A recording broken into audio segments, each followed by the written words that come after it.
On Monday in Westminster, the Roger Scruton Legacy Foundation hosted the Now and England conference, including speakers like Rupert Lowe, Thomas Skinner, Robert Jenrick, Robert Toombs, Patrick Nash, James Orr, quite a star-studded cast of the intellectuals on the British right. And the final panel was of most interest. The panellists included Danny Kruger, Robert Toombs, Rupert Lowe, and Tom Skinner, the man of Bosch fame. Tom Skinner has been encouraged, of course, to run for London Mayor, and he received a lot of encouragement from the attendants. And thank you to Mr. Skinner for the well wishes for my wedding this week. But the reason that panel was most interesting is because when it got to the Q&A session, there were back-to-back questions about demographics, English identity, and whether or not we will reach a culture and democratic tipping point due to the sheer volume of demographic change. There were 3 questions asked in quick succession. 2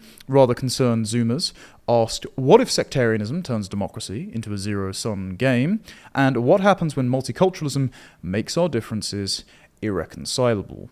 And the 3rd question was asked by my friend and former colleague at lotuseaters.com, Carl Benjamin, who put forward the proposition, if one can self-identify as an Englishman, what are our concerns about demographic change turning white Britons into a minority in their own country founded on? Because if anyone can become an Englishman, why would it matter? And this contradiction strikes at the heart of a uncomfortable and therefore unresolved contradiction in conservative philosophy. And I mean conservative with a big C and a small c in the UK, because the Conservative Party peddled the slur against this nation's indigenous host population that diversity is our strength, implying that if left to our own devices, unmolested by unwanted waves of mass third world migration, that we would somehow be weak, even though we're a much stronger country, which is why all those people want to come here in the first place. But also for the small c, because there is a ecosystem surrounding the Conservative Party and lower C conservative media and politics in this country, a kind of academic and journalistic old guard who still cling to this romantic ideal that if people just learn about Chaucer and Shakespeare and Churchill, then the scales will fall from their eyes and they will ineluctably become British through a period of and process of cultural osmosis. And this just hasn't been the case. I mean, one outstanding example of this is that since October the 7th, 3/4 of Muslims in Britain think Hamas did not commit any atrocities. 52% want to ban drawings and depictions of their prophet Muhammad. About a third of them want Sharia law. And these beliefs are most pronounced among 18 to 30-year-old men who were born in Britain and are university educated. So this is a cross-generational problem that is only getting worse and will continue to get worse because Muhammad is now the #1 baby name in England. Not a creative bunch, are they? By the by, the idea that just reading Roger Scruton will turn any ardent jihadist into a productive and peaceful British citizen is a dangerous delusion, but one that the British intelligentsia continue to indulge in. They continue to indulge in it at this conference because Robert Toombs' answer, Robert Toombs, who wrote The English and Their History, noted historian, who should understand that the English identity is a consequence of a people in a place over time with an almost interrupted chain of internal conversations about what constitutes law and custom and proper religious practice and culture. And we can name all the figures that contributed to this, let's say Burke and Matthew Arnold and John Locke, possibly, though I think he's done a lot more damage than good.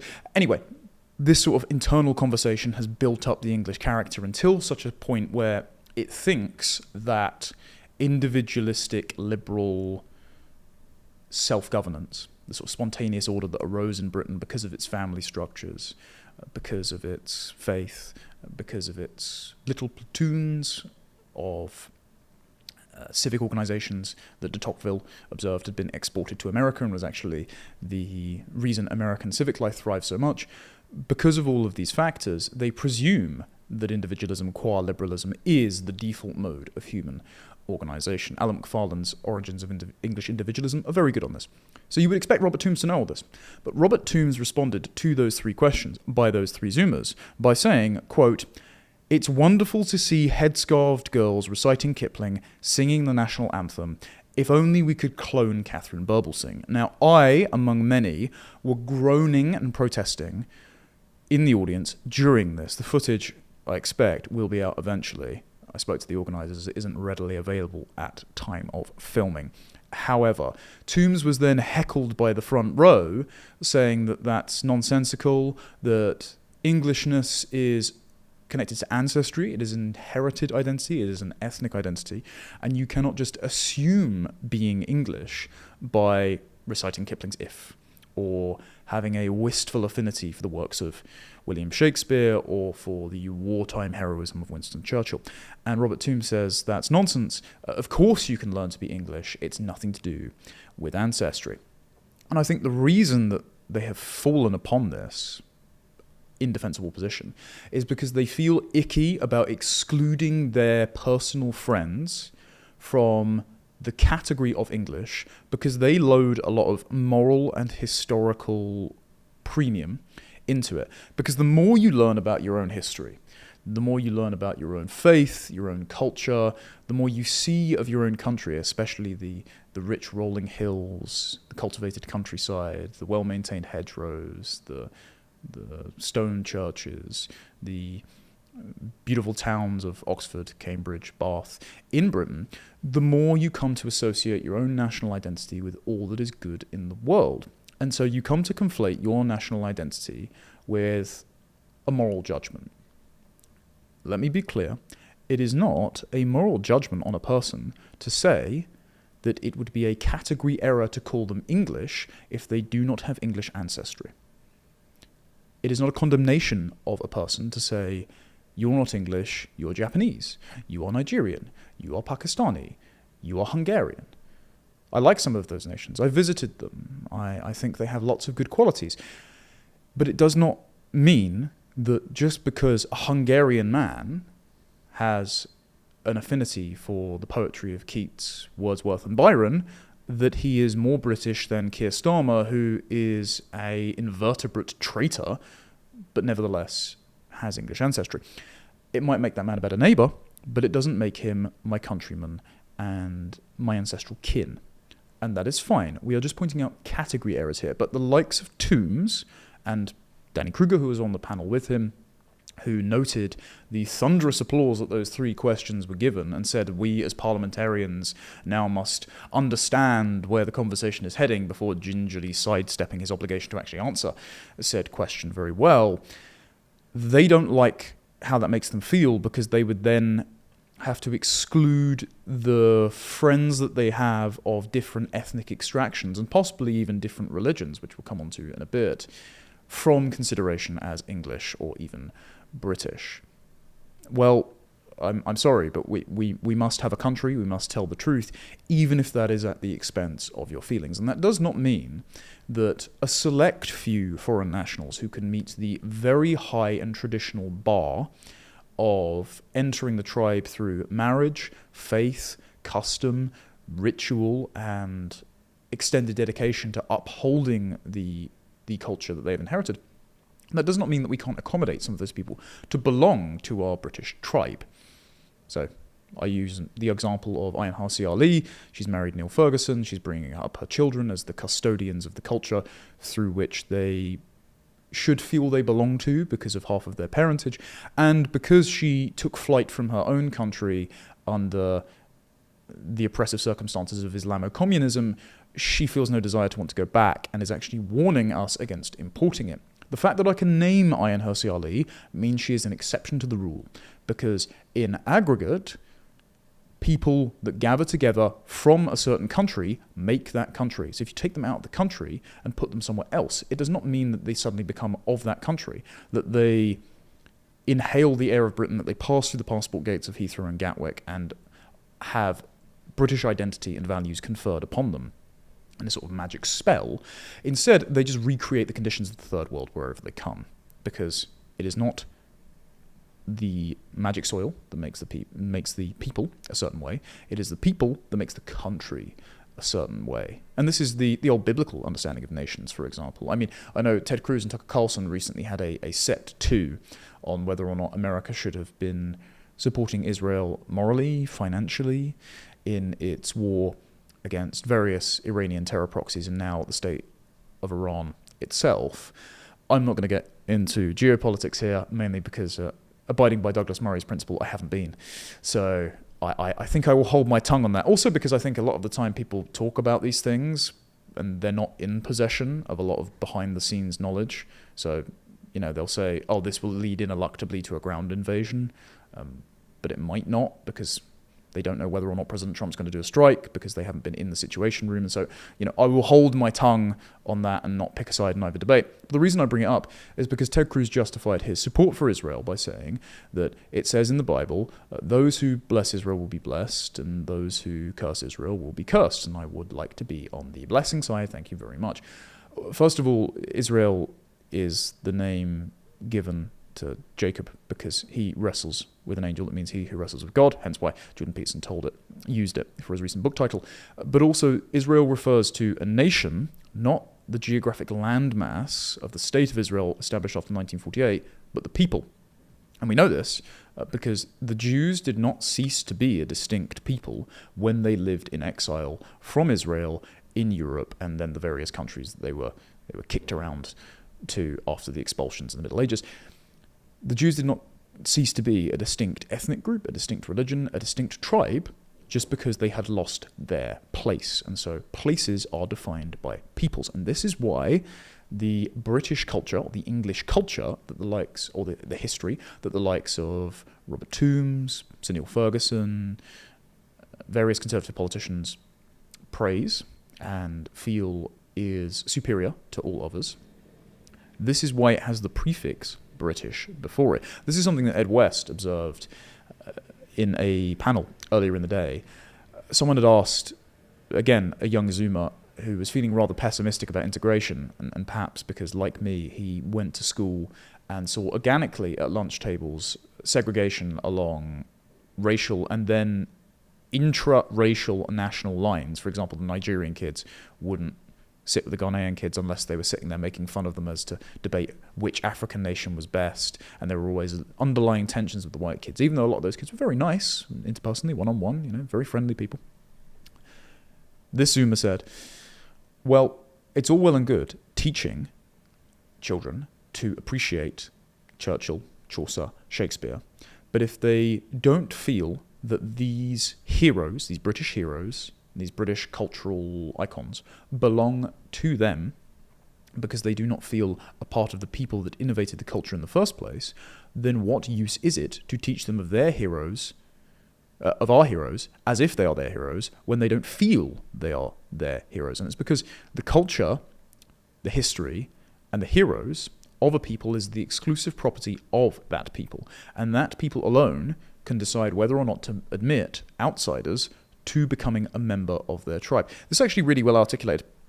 Larry Seedentop's book, Inventing the Individual, The Origins of Western Liberalism. So there's a section in the first chapter about the pre-modern tribes in the ancient city and the ancient family. And I'm just gonna get that section up because he provides us with a much more robust rendition of what national identity is according to how our ancestors lived. He says, these beliefs in the sacred fire and divine ancestors, revealed by the study of the roots of the Greek and Latin languages, should not be dismissed as mere anthropological curiosities, for practices established by these beliefs survived, even if modified into historical times as the domestic practices of Greece and Rome. Indeed, they established the framework of everyday life until the advent of Christianity. And there's a quote here.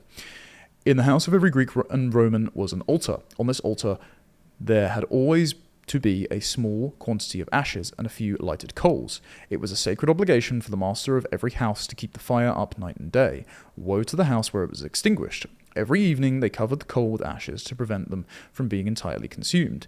In the morning, the first care was to revive this fire with a few twigs. The fire ceased to glow upon the altar only when the entire family had perished. An extinguished hearth, an extinguished family were synonymous expressions among the ancients. The absolute authority of the eldest male, keeper of the sacred fire, and preserver of the family cult, later found expression as paterfamilias. His authority was a direct consequence of religious belief, and for any son to remain single was deemed to be a dereliction of duty because it was a threat to the immortality of the family. If we return to the example of a bride being carried across the threshold of a new home, we can now begin to understand the origins of the practice. In a world where the family was the only social institution and the family worship the source of personal identity, the move from one family to another was a truly momentous step for a young woman, a step that changed her identity completely. So what had to happen for a marriage to take place? First, the daughter had to be separated forever from her own family in a formal ceremony before its sacred fire. But in renouncing her family worship, she lost all identity. She became temporarily a non-person. That is why her future husband had to carry her across the threshold of his family house. Only when she had been received into the worship of her new family, in another solemn ceremony before their sacred fire, did she acquire a new identity, an identity that enabled her to enter and leave the house of her own accord. Now, once again, she had ancestors and a future. And they goes on. This primitive belief survived in practice centuries later when the Greeks and Romans first built cities, for while urban houses had to be much closer together, they could not be contiguous or joined. Some space, however slight, had to separate them. At Rome, the law fixed 2.5 feet as the width of the free space, which was always to separate the two houses, and this space was consecrated to the god of the enclosure. No doubt the building of tenements later compromised this prohibition, but it shaped Roman property law at the outset. Today, when we see other humans, we see them first of all as individuals with rights rather than family members, each with an assigned status. That is, we now see humans as rational agents whose ability to reason and choose makes it right to attribute to them an underlying equality of status, a moral equality. We are even inclined to see this moral equality as a fact of perception rather than a social valuation, so ingrained is our assumption that rational agency demands concern and respect. So, ancient family formation formed city-states. It formed tribes. Those tribes then came together as kinds of confederations to worship the same ancestors, and they worshiped the same ancestors by intermarrying and pouring out libations and burning offerings at the daily hearth, which was kept alive as a kind of duty, a deference to one's ancestors. I can't remember who it was. I think it was Chesterton who said that tradition is the democracy of the dead. And so you revere those who have made sacrifices before you to forge another chain in the long and continuous one of your civilization. A sort of very Burkean principle that tradition is what binds all people together, and that it connects you to your forefathers, and so you pass like a baton from your ancestors to your children that great burden of maintaining a tradition, but also you benefit from all of its wisdom. So this is to say that ancient nation-states were collections of tribes that intermarried, that worship the same ancestors, then the same conceptual gods. Think Aquae Sulis in Bath, for example, the goddess of Bath, the embodiment of the city, and who would plant their ancestors in the soil, and then if they went to found a new city-state, they would take a piece of their soil with them and plant that soil in the new city-state to ensure there is continuity between place, between ancestors, between tribe, between heritage, between nation. So the people comprise nations. There's a little bit of place and a little bit of culture, but both of those proceed from distinct peoples, from families, from ancestry. And so, like it or not, human civilizations have always been built by distinct peoples, ancestries, families, and so you can trace back through heritage to where you come from and which civilization you are more likely to feel that you belong to. And there are, of course, outliers, but those are exceptions that prove the rule. So, for contemporary conservatives to deny this because they feel icky about excluding some of their friends from the category English, which they have moralized because they are Westophiles and they have learned an awful lot about their own heritage, and they're to be lauded for that because we need people who are well educated to be custodians of that culture. Because they don't want to exclude their friends from that category they've moralized, they are breaking the civilizational chain and denying as Seton Top has written in his very good book, exactly how civilizations sprung up and were sustained in the first place.